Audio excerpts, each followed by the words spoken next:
ආයුබෝවන් ඔයාලට සුබ දවසක් කියලා ආදරෙන් පිළිගන්නවා. මම අද ඔයාලට රසම රස බිත්තර සෑන්ඩ්විච් එකක් හදන හැටි තමයි අරගෙන ආවේ. මේ සෑන්ඩ්විච් එක අඩු වියදමින් පහසුවෙන් හදා ගන්න පුළුවන්. පොඩ්ඩන්ට උදේට පාසලට අරගෙන යන්න හදලා දෙන්න. එයාලා ඇත්තටම ආසයි. එහෙනම් අපි ඉක්මනට වීඩියෝ එකට ගිහින් බලමු හදාගන්නේ කොහොමද කියලා. අවශ්‍ය ද්‍රව්‍ය හා ප්‍රමාණයන් ඩිස්ක්‍රිප්ෂන් බොක්ස් එකේ වෙනද වගේම දාලා තියෙනවා. මුලින්ම මේ සෑන්ඩ්විච් එක හදාගන්න අපිට බිත්තර අවශ්‍ය වෙනවා. මම බිත්තර 6ක් මේ විදිහට වතුරට දාලා ලුණු තේ හැන්දකුත් විනාගිරි මේස හැන්දකුත් දාලා විනාඩි 8ක් විතර තඹ ගන්නවා.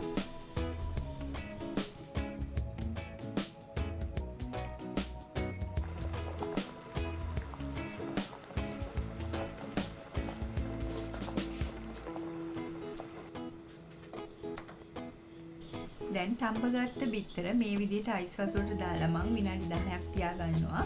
එතකොට අපිට බිත්තරවල කටු පහසුවෙන් ඉවත් කරගන්න පුළුවන්.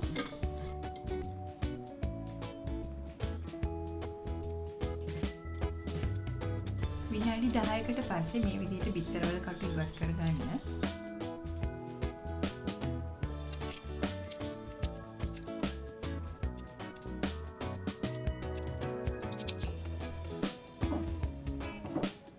දැන් මෙන්න මේ විදිහට බිත්තර කහ මදේ වෙන් කරගන්න.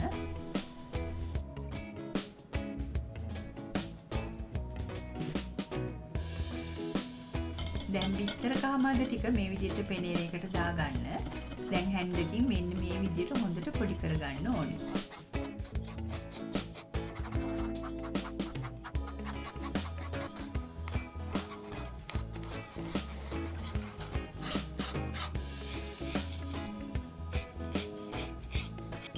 ඊළඟට සුදු මද ටිකක් මේ විදිහට පෙනේරට දාගෙන හැන්දකින් ඒ වගේම පොඩි කරගන්න ඕනේ. ඔයාලට මේ තඹගත්ත බිත්තර ග්‍රේට් කරලා ගන්නත් පුළුවන්. ඒ වගේම ගෑරප්පුවකින් පොඩි කරගන්නත් පුළුවන්. ඒ වුණාට මේ විදිහට පෙනේරයකට දාලා හැන්දකින් පොඩි කරගත්තම කෑලි හිටින්නේ නැතුව ඉතාමත් සොෆ්ට් එකට මේ බිත්තර කුඩු කරගන්න පුළුවන්.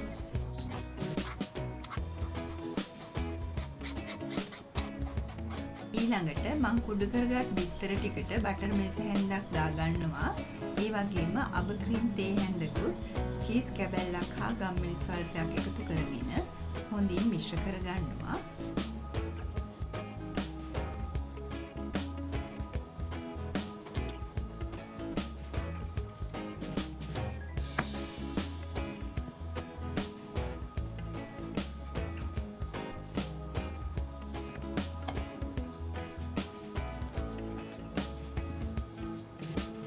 මම මේ මිශ්‍රණයට ලුණු එකතු කරගත්තේ නෑ. මොකද චීස් වලයි අබ ක්‍රීම් වලයි ලුණු රස තියෙන නිසා ඔයාලගේ රස අනුව ලුණු ඕන නම් දාගන්න.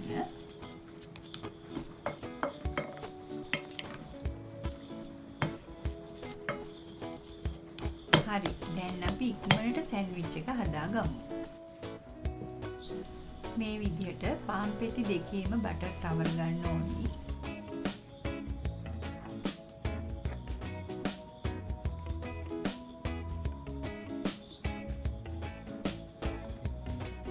ඊළඟට හදාගත්ත බිත්තර මිශ්‍රණය මේ විදිහට පාන් පෙත්තට දාගන්න ඕන.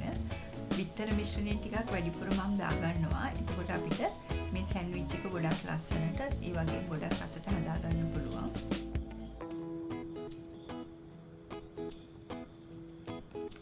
ඊළඟට අනිත් පාන් පෙත්තෙන් මේ විදිහට වහගන්න.